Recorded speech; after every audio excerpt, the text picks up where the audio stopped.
tonight, McDonald's says it's closing all locations. Yep, you heard that right. McDonald's is shutting down over 100 locations across the US. And the reason? Trump's tariffs. But it's not just McDonald's. Word is, KFC and Burger King could be next. Massive layoffs are already hitting fast food workers across the country. And while these chains are reacting fast, Trump is firing back in a way that's left people stunned. I've got all the details. Let's break it down. McDonald's has just shuttered 100 restaurants across the United States, and the official explanations are filled with corporate jargon, strategic realignment, optimization, digital transition. But behind that press release polish is a much juicier, far more political truth. This was a tariff-induced disaster. The real culprit? Donald Trump's beef tariffs, part of his broader trade war that's now reaching into the very arteries of American fast food. And if McDonald's is the first casualty, KFC, Burger King, and Taco Bell might not be far behind. We are witnessing something that no one, not even Ronald McDonald, saw coming. A tariff policy that has put the golden arches on the chopping block. You see, the Trump administration's trade policy wasn't just about bringing jobs back or punishing unfair deals. It was a sledgehammer approach to decades of globalization, a scorched earth campaign that's now burning through the beef industry, taking your Big Mac with it. Most of it goes into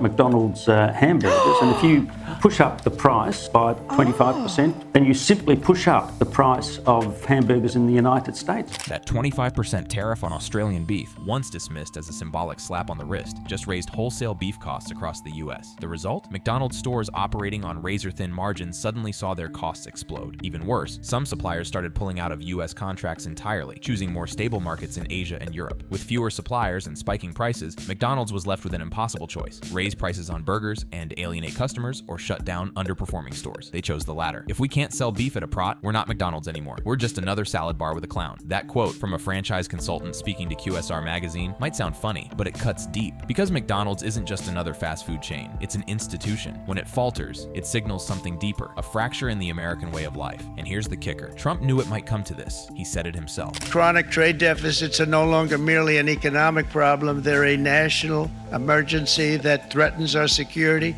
and our very way of life. This wasn't just an economic strategy, it was a culture war. By targeting imports, Trump believed he could revive dying industries in the Midwest and South. But those wins for one group of workers came at a heavy cost to another. The hourly employees at burger chains, the farmers whose cattle supply those chains, and the millions of Americans now paying more for less. It's easy to cheer America first at a rally. It's a lot harder when it means you're paying $7.49 for a Big Mac. But the impact doesn't stop at the drive-thru. KFC, heavily reliant on foreign chicken feed imports and increasingly moving into beef sandwiches and wraps, has started quietly adjusting its procurement models. Some franchise owners have already told financial analysts they're preparing to shut low-margin stores in rural areas if meat prices continue to climb. Burger King, even worse. In 2023, they rolled out the Impossible Whopper as a trendy, optional item. Now, that plant-based patty is being tested as the default in high-tariff states like California and New York. Burger King's vegan push is no longer about health, it's about cost survival. And Taco Bell, while not as beef-centric, the ripple effect in the meat supply chain means their beef blends are getting thinner, and mystery meat jokes are turning into actual economic choices. It's not just funny anymore, it's policy fallout. So why does Trump continue to push these tariffs? Because to him, it's about leverage. It's a negotiation tactic, a way to force foreign governments to the table. But unlike real estate deals, you can't flip a food supply chain. We start off with a 2.5% base, which is what we were at, and we go to 25%. And basically, as you know, and as you've been saying, not reporting as accurately as it should be reported because it's a massive story. Business is coming back to the United States so that they don't have to pay tariffs. In other words, make it painful enough, and eventually companies will reshore, bring their operations and supply chains back to American soil. But here's the flaw. You can't breed and process enough cattle overnight to offset the lost imports. Ranchers have been warning about this since day one. The U.S. beef industry has repeatedly cautioned that such tariffs would drive up costs, cause shortages, and hurt domestic producers more than help them. Why? Because American cattle production is already at capacity. There is no easy plug-and-play alternative. Meanwhile, consumers, the people actually buying the burgers, are getting squeezed. A report from MarketWatch in early 2025 found that burger prices have risen 18% year over year, with McDonald's leading the increase, followed by Wendy's and Burger King. For families in lower income brackets, fast food isn't just a treat, it's dinner. And when those meals go up by nearly 20%, that's a crisis. Even within the McDonald's executive ranks, there's growing discomfort. According to leaked internal memos reviewed by Bloomberg, regional directors were told to expect further closures in Q3 and Q4 if supply chain costs don't stabilize. allies. That's not all. There are whispers, and we stress whispers, that McDonald's is in talks with lab-grown meat producers to pilot synthetic burgers in 2026. Because when tariffs make real beef unsustainable, Silicon Valley meat steps in. The same tech bros who gave you social media addiction now want to revolutionize your quarter pounder. You may laugh now, but industry analysts are already betting on it. Impossible Foods and Beyond Meat stocks are on the rise, driven by speculation that McDonald's and Burger King will formally switch their flagships to synthetic or plant-based meat in the next 36 months. This isn't just economic evolution, it's cultural extinction. And Donald Trump, he doesn't seem bothered. That's the contradiction at the heart of this mess. The man who once sold luxury steaks, who once branded himself as a beef mogul, is now cheering on policies that are slowly euthanizing the most beef-reliant parts of the American economy, all for the sake of fairness in trade. For nations that treat us badly, we will calculate the combined rate of all their tariffs, non-monetary barriers, and other forms of cheating. And because we are being very kind, we're kind people, very kind. Yes, he wants fairness, but at what cost? If McDonald's can't survive a beef war, what chance do smaller chains have? How long before Arby's, Five Guys, or even Wendy's start quietly shutting down locations to cope with volatile meat markets? Are we watching the slow collapse of the $1 menu to be replaced with $9 vegan wraps and lab-grown snack boxes? This is more than an economic story. It's the fast food fallout of a tariff-driven trade war, and it's hitting the American middle class where it hurts, in the belly. So the next time you find yourself staring at an empty drive-thru window, just remember, it didn't happen by accident. It happened by policy. Up next, on May 28, 2025, the U.S. Court of International Trade delivered what many are calling the most significant setback to Trump's trade agenda since he took office. The Manhattan-based court ruled that President Trump exceeded his constitutional authority when he imposed sweeping reciprocal tariffs on countries including Canada, China, and Mexico. But how did we get here? And what does this mean for American consumers and businesses? To understand the magnitude of this decision, we need to look at what Trump's tariff program actually entailed. And for these reasons, starting tomorrow, the United States will implement reciprocal tariffs on other nations. It's been a long time since we even thought of that. The tariffs blocked by the court included a 10% baseline tariff on imports from most countries, plus higher reciprocal tariffs targeting nations with significant trade surpluses with the U.S. The president had justified these measures using the International Emergency Economic Powers Act of 1977, claiming trade imbalances constituted a national emergency. China, 67%. That's tariffs charged to the USA, including currency manipulation and trade barriers. So 67%, I think you can, for the most part, see it. Those with good eyes, with bad eyes. We didn't want to bring, it's very windy out here, we didn't want to bring out the big charts because it had no chance of standing. Fortunately, we came armed with a little smaller chart. So it's 67%, so we're going to be charging a discounted reciprocal tariff of 34%. But the court wasn't buying this emergency justification. The three-judge panel ruled that the IEP does not authorize the president to levy universal tariffs and that the tariffs lacked any identifiable limits. The judges emphasized that the U.S. Constitution grants Congress exclusive power to regulate international commerce. The response was swift and divided. New York Attorney General Letitia James hailed the decision as a major victory, arguing that the tariffs would have caused inflation, economic damage, and job losses. On the other side, the White House criticized the ruling, with spokesperson Kush Desai stating, "It is not for unelected judges to decide how to properly address a national emergency." Financial markets immediately reacted to the news. Asian stock markets rose, U.S. stock futures jumped, and the U.S. dollar gained against currencies like the Japanese yen and Swiss franc. The relief was palpable among investors who had been bracing for an escalating trade war. But what does this mean for specific industries? The automotive sector, which faced some of Trump's most aggressive tariff proposals, is watching closely. This is very modest. And what we're going to be doing is a 25% tariff on all cars that are not made in the United States. If they're made in the United States, there's absolutely no tariff. The legal landscape remains murky. The court ordered the Trump administration to halt the block tariffs within 10 days, though most are currently suspended. Adding to the complexity, a second district court judge also found that the president didn't have authority to impose these tariffs, though that ruling applied only to two specific companies. An appeals court came out last night and said, this is not what was allowed under that law. This is not a proper separation of powers. And now we have another court saying, no, actually, it's fine. The Trump administration has appealed the decision to the U.S. Court of Appeals for the Federal Circuit, and the case could ultimately reach the U.S. Supreme Court. This creates ongoing uncertainty for businesses trying to plan their supply chains and pricing strategies. Everyone expects that these will eventually get resolved in the Supreme Court somehow, but I think both in the market and for businesses, now the expectation is that whatever the rules are today, they're probably going to be somewhat different in a week or a day or a month from now. The ruling ruling affects far more than just tariffs. It throws Trump's trade deals into disarray during the 90-day tariff pause, complicating negotiations with major trading partners. Countries that had been scrambling to negotiate reduced tariffs now find themselves in limbo, unsure whether the U.S. maintains its leverage. At its core, this case raises fundamental questions about executive power versus congressional authority. The court emphasized that specific tariffs on Canada, Mexico, and China, intended to combat drug trafficking, fail because they do not deal with the threats set forth in those orders. We've seen initial claims, continuing jobless claims, both creep up. We've seen factory orders slow down. So has the economy fallen off a cliff? No. Has the stock market crash recovered? Yes. Importantly, not all tariffs were blocked. Tariffs on specific goods like autos, steel, and aluminum remain unaffected, as they are authorized under a deterrent statute. This selective enforcement creates a patchwork of trade policies that businesses must navigate. For companies that have already paid these tariffs, there's potential relief ahead. If the ruling is upheld, businesses that paid these tariffs may receive refunds with interest. This could amount to significant financial recovery for importers who have been absorbing these costs. The international implications are staggering. The trade war with China had escalated, with U.S. tariffs on Chinese imports peaking at 145% and Chinese retaliatory tariffs on U.S. goods reaching 125%. However, a recent truce reduced U.S. duties on China to 30% and Chinese tariffs on some U.S. imports to 10%. Well, look, they did tariffs in the initial Trump administration that survived court battles, but it was a slower process. There was an investigation that took place. The administration isn't without options. It was more about specific areas in which perceived unfair trading practices on the part of our partners were argued to have taken place.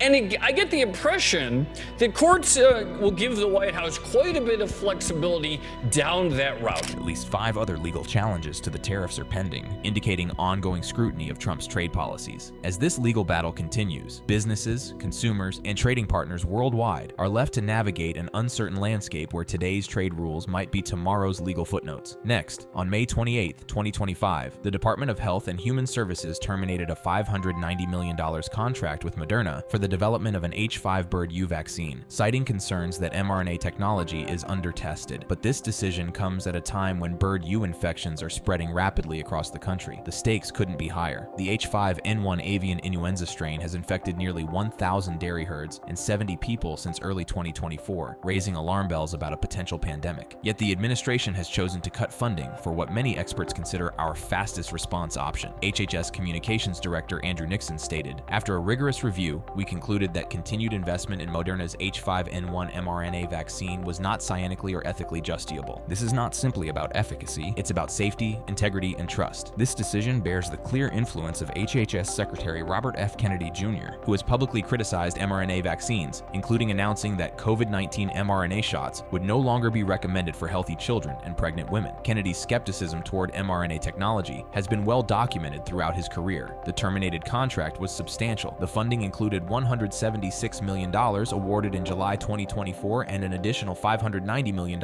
in January 2025, bringing the total to $766 million.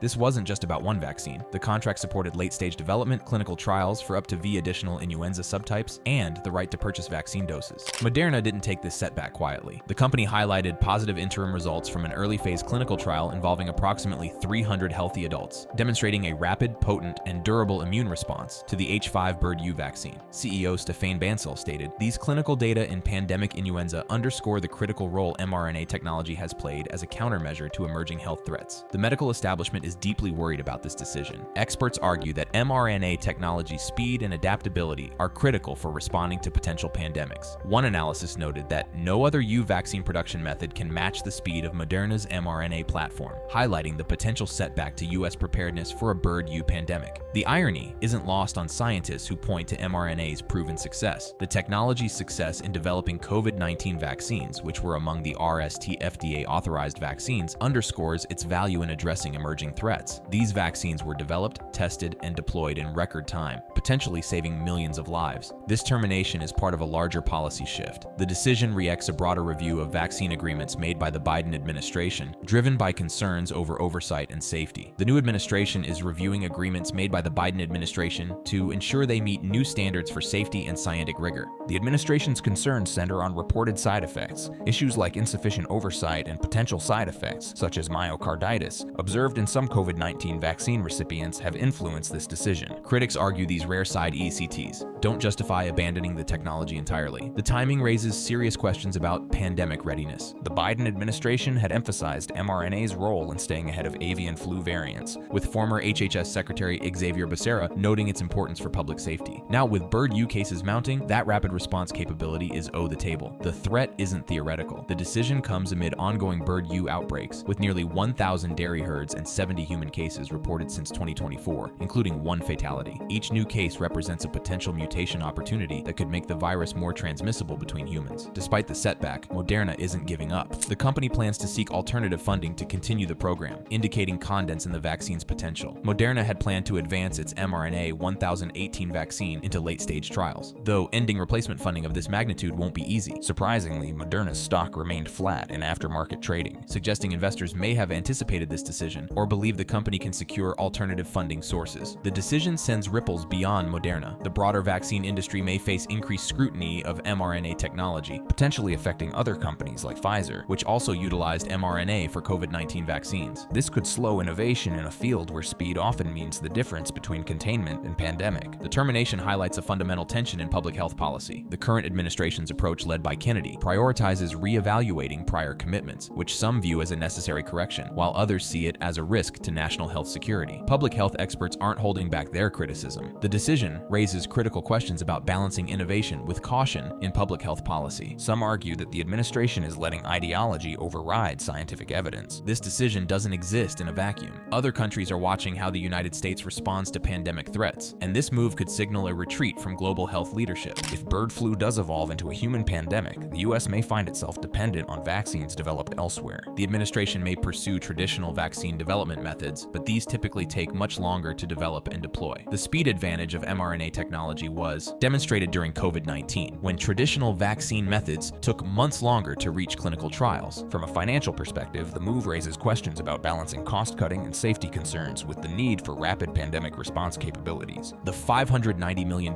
investment, while substantial, pales in comparison to the economic devastation of a full-scale pandemic. As bird U continues to spread and evolve, the United States NDS itself in a preparedness paradox, cutting funding for the fastest vaccine technology available, while the threat it's designed to combat grows stronger. The HHS decision highlights ongoing debates about mRNA technology's safety and efficacy, but time may prove to be the ultimate judge of whether this gamble pays off or leaves America vulnerable when the next pandemic strikes. Finally, while Washington grapples with trade disputes and vaccine policies, our planet is sending an increasingly urgent signal that's impossible to ignore. New climate data reveals we're racing toward a temperature threshold that scientists have long warned could trigger irreversible changes to Earth's climate system. The question is no longer if we'll cross the critical 1.5 degrees Celsius warming limit, but when and what happens next. The latest climate models paint a sobering picture. Global temperatures are rising at an unprecedented pace, driven by record-breaking greenhouse gas concentrations and accelerating feedback loops that are pushing our climate system toward tipping points scientists once thought were decades away. The evidence is everywhere. Ocean temperatures have reached record highs, Arctic ice is melting faster than predicted, and extreme weather events are becoming more frequent and intense. Each month seems to bring new temperature records, and the pattern is clear. We're in uncharted territory. The 1.5 degrees Celsius threshold isn't arbitrary. It represents a critical point in Earth's climate system.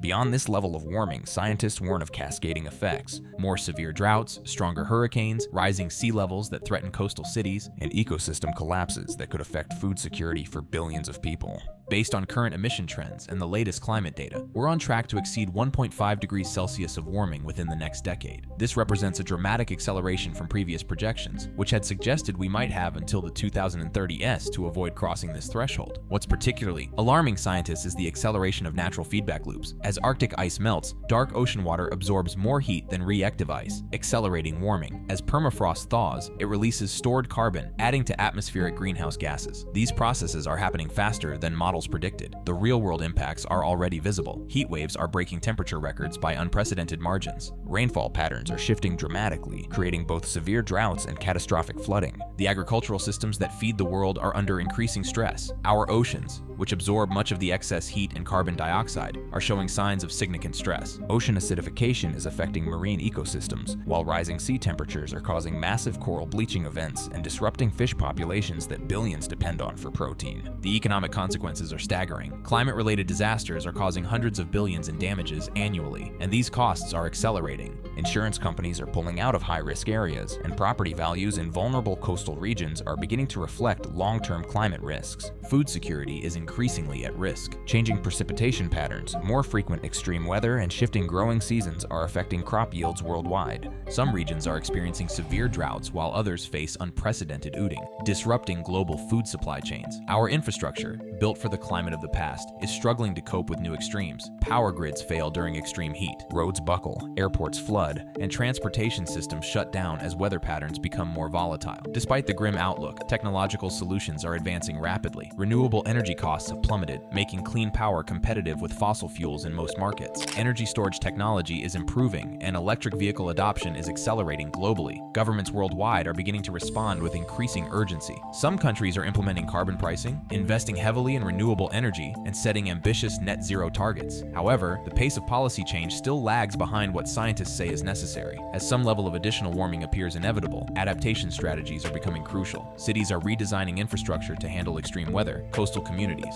are planning for sea level rise, and agricultural systems are adapting to new climate realities. The challenge requires unprecedented international cooperation. Climate change affects every nation, but developing countries often bear the heaviest burden while having contributed least to the problem. Financing for both emission reductions and adaptation is becoming a critical diplomatic issue. The private sector is increasingly recognizing climate risks. Major corporations are setting science-based emission reduction targets. Investors are divesting from fossil fuels, and new business models focused on sustainability are emerging across industries. Young people worldwide are demanding action, recognizing that they will bear the long-term consequences of today's decisions. Youth-led climate movements are influencing political discourse and pushing for more ambitious policies. Scientists are particularly concerned about approaching climate tipping points, thresholds beyond which changes become self-reinforcing and potentially irreversible. These include the collapse of major ice sheets, shutdown of ocean circulation patterns, and transformation of forests into carbon sources rather than sinks. The Arctic is warming at twice the global average, fundamentally altering this crucial region. The changes affect not just local ecosystems, but global weather patterns, as the Arctic plays a key role in regulating Earth's climate system. Cities, home to more than half the world's population, are experiencing intensified warming due to the urban heat island effect. This poses serious health risks, particularly for vulnerable populations, and drives energy demand for cooling to unsustainable levels. Water security is becoming a critical issue as climate change alters precipitation patterns and increases evaporation rates. Some regions face severe drought, while others experience ooting, and traditional water management strategies are proving inadequate. Climate change is accelerating a global biodiversity crisis, with species extinctions occurring at rates far above natural background levels. Ecosystem disruptions affect everything from pollination to natural pest control, threatening food systems and human health. Scientists calculate that to limit warming to 1.5 degrees Celsius, global carbon emissions must be cut by 45% by 2030 and reach net zero by 2050. Current policies and commitments fall far short of these requirements, creating what experts call an implementation gap. Despite the challenges, renewable energy deployment is accelerating. Solar and wind power are now the cheapest sources of electricity in most parts of the world, and their rapid scaling offers hope for dramatic emission reductions in the energy sector. As the data makes clear, we're entering what scientists call the critical decade for climate action.